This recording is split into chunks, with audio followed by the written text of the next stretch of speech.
Have you ever been looking at a map and see a name pop up for a city like Denver, Pennsylvania, but you just can't seem to shake the feeling that you've seen it somewhere else before?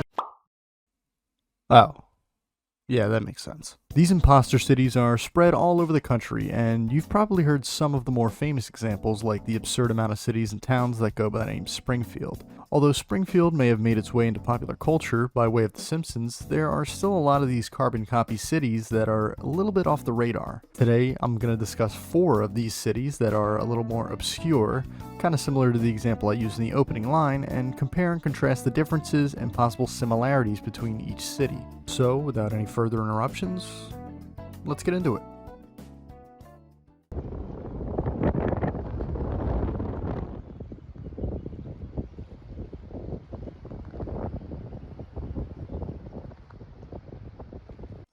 Dallas, home of the food desert, and adding just one more lane to fix all traffic. Dallas is one of Texas's biggest metropolitan areas that is home to over 8 million people and encompasses the cities of Fort Worth, Plano, Frisco, and Dallas itself. The total area of the metro is 9,826 square miles, while the city proper of Dallas is about 384 square miles with a population density of around 3,400 people per square mile. Dallas tends to be associated with its urban art scene, its famous sports team, the Dallas Cowboys, and I also hear there's an interesting book depository there. But let's shift focus away from the bustling atmosphere of crowded Dallas, Texas, to its imposter city, Dallas, Oregon. Dallas, Oregon, located here, is situated about 15 miles west of Salem, Oregon, the state's capital, and is home to 14,807 people. It is the county seat of Polk County and was incorporated as a town in 1874, although the settlement was established sometime during the 1840s. Both cities' name origins are traced back to the same person,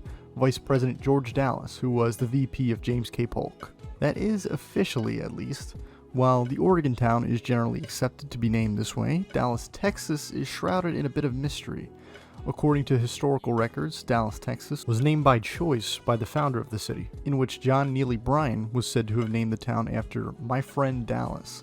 Frank M. Cockrell, a pioneer who had known Bryan, recalled the statement and asserted that he had named it for the soon-to-be VP, but there is no existing evidence that the two had ever come into contact, leaving a bit of a mystery behind the name's true origin. In Dallas, Oregon's case, there's a little bit more of an understanding. Before switching their name to Dallas, the Oregon settlement's name was Cynthiana, named by one of the settlers' hometown of the same name back in Kentucky. The switch in favor of Dallas, though, comes as a result of its status as a county seat.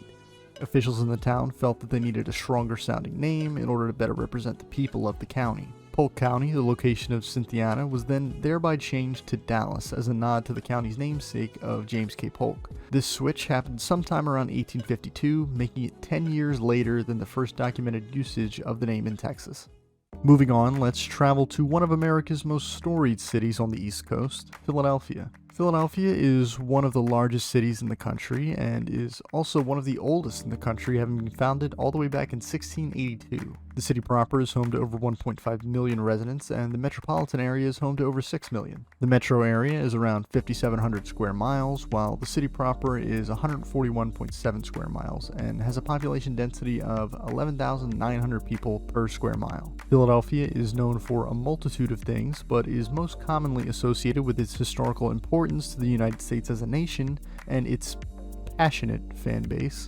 The city served as the nation's capital until 1800 and is where the famous Liberty Bell resides.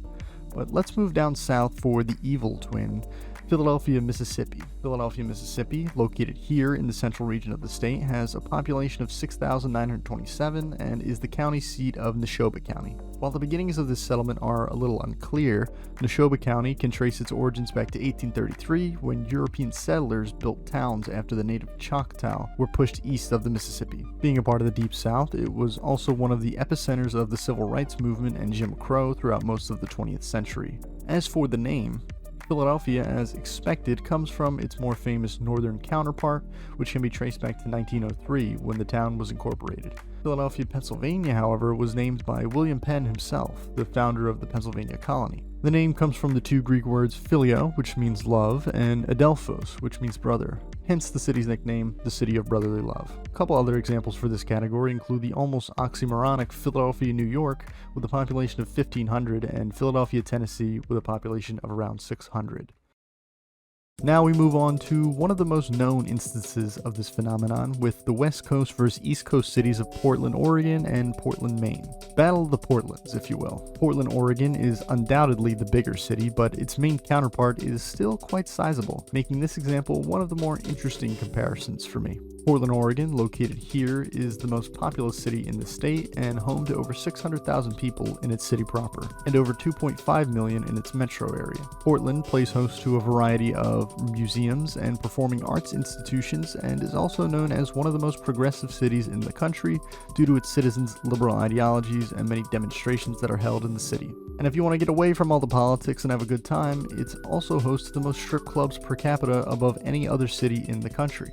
From the confluence of the Columbia and Willamette River, we move all the way back east to the colder climate of Portland, Maine. Albeit a smaller city, Portland, Maine, located here, is still rather large, at least for Maine, with a city proper population of 66,000, making it the largest city in Maine. Portland, of the Maine variety, is just like your typical New England town feel, located right on the ocean, but is also rich in history due to its location as part of the 13 colonies.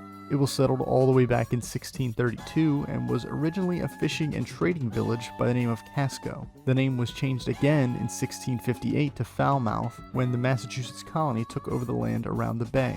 In 1775, the city was raided by the British, destroying a large portion of the city center, and it wouldn't be until 1786 until the city was reconstructed, given the official name of Portland, named after the Isle of Portland, located here on the south shores of the county of Dorset, over in England. This marks an interesting distinction, seeing as Portland, Oregon, was not settled until 1845. It was settled by two men named Asa Lovejoy and Francis Pettygrove. The two couldn't decide on a name for the newly acquired land, and thus a good old coin flip was decided to be the determining factor on who would name the land. Lovejoy hailed from Boston, and Pettygrove was from none other than Portland, Maine. All in all, Pettygrove won the toss, and therefore declared the name of his new town, Portland, making Portland, Oregon, the city that is generally the more well-known, more populous, and more impactful in modern-day history, the actual impostor city.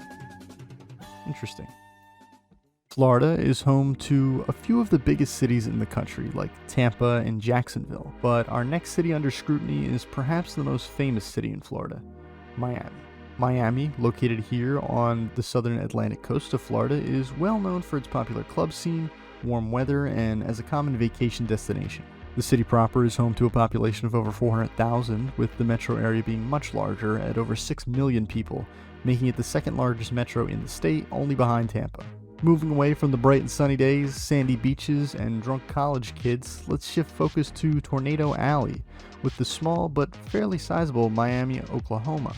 Miami, well, not that one, this one, located here in the far northwest corner of the state, is home to around 13,000 people and is the county seat of Ottawa County, Oklahoma. The town has the famous Route 66, though now officially called Route 69, run directly through its downtown and came to prominence as a mining town in the early 1900s. Its establishment was a bit of an anomaly due to its founders actually respecting Indian territory and not just running them off their land like most pioneers. In 1891, Wayland C. Likens formally petitioned the U.S. Congress members to pass legislation for the town's existence. The resolution was passed after Thomas Richardville, the chief of the local Miami Indian tribe and friend of Likens, vouched for the town's existence. The Ottawa tribe then sold 588 acres of land to Likens, and the first plots went up for sale and would henceforth be known as Miami, Oklahoma. Originally used as a congregation for farmers wanting to raise cattle, lead and zinc would be discovered in 1905, which led to a boom in population for the town. So then if Miami, Oklahoma dates back to 1891, what about Miami, Florida? Here's where it gets a little bit interesting. So the area that is now Miami has been inhabited for centuries through many generations of Native American tribes, but wasn't officially incorporated as a city until 1896 through the work of Julia Tuttle. Tuttle was a wealthy plantation owner hailing from Cleveland back up north who owned a citrus farm. Through her word of mouth, the area began to see some growth from people setting up citrus farms until Tuttle convinced the owner of the Florida East Coast Railway to extend the railroad further south to Miami. Although it may seem like these two names are related, they actually have completely different origins. Miami, Florida was named this way in reference to the Miami River, which in turn was named because of the Tequesta tribe's name for Lake Okeechobee, Lake Miami, spelled this way. So, as it turns out, I guess not every city is a copycat. Just most of them. So that's it. 4 cities in the US that go by the same name. Most were blatant copycat names, but one had a completely unrelated naming structure. All in all, they had interesting stories, I think. Let me know what you thought, and if you want me to make another one of these videos, because I honestly had a lot of fun learning the background and reasoning behind how cities are named. But anyway, thanks for watching. Peace. It's a mix of this shit stirred up out in the background scene, looking like the dog got in the trash, reading back away, a nigga tryna pop in the bag, catch a microwave, I forgot it's a splash when I cash out, blackout, trapped out my dad house, Jim Carrey, the DVD, I pull a mask out, lunchtime, grilling, get a pack, mad loud, hit a play, run a route, I might pull a map out, I ain't jump off the porch, nigga, I flew, who with the new, them 3 letters need 2, I got spine on my eyes, that get you, and my mama be sick, funeral flu, if you know, and if you knew, you